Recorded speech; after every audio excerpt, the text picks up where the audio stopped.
Ayong aga sa inyo tanan. Good morning, everyone. So, let's talk about beaches. Beach is bye-bye in Ilonggo. White sand. Sand is balas in Ilonggo. White is puti. The color white is puti, of course. This is a floating hut. Hut is payag. And the floating raft is balsa. Balsa. Tubig is water. Islands. Island is isla. Clouds. Cloud is panganod. So, clouds, mga panganod. So beautiful here. Katakum. We are here watching the sunrise.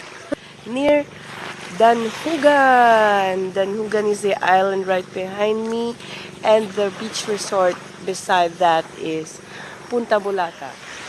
Danhugan, by the way, is a marine sanctuary. No Ilonggo word for scientific terms, of course, such as marine sanctuary, but we could say that marine sanctuary is a place for protected marine life. So, lugar sang proteksyonan ng mga kasapatan sa dagat. So long. Good morning, Pastor. The east is over there. It's called Nasidlakan. Sidlak is rice. So, Nasidlakan is the place where the sun rises. And the opposite of east is west. Natungdan.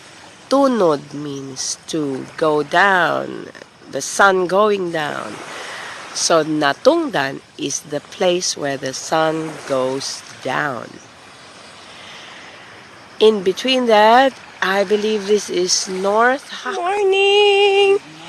Can you help me tell what north is in Ilonggo? All I know is Maybe Timog. the east and the west. East and west, di ba? East and west is East.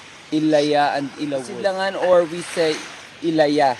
Ilaya is also. Sidlangan. Ilawod means, Lawod Going meaning to this side, to the seaside. seaside is Ilawod, and Ilaya is Ilaya meaning the place. Ilaya, towards the east.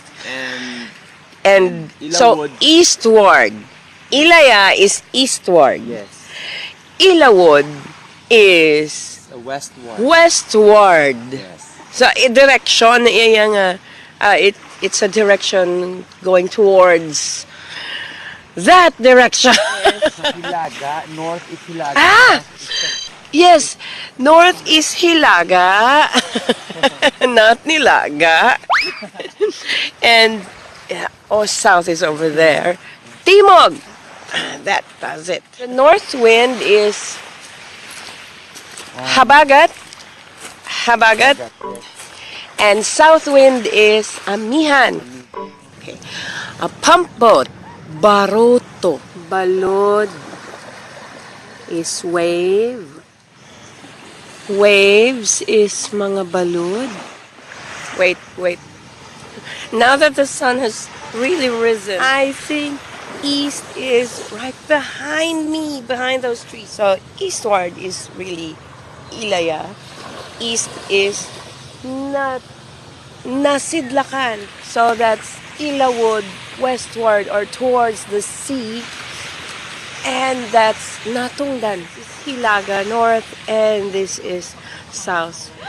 Timog. The important thing is we know about words and not really the precise direction. So that's all for now. I'm going to enjoy the view. This is Joan of Arc. I'll just say bye-bye for now and enjoy the view with my friends from Kawayan. I love you.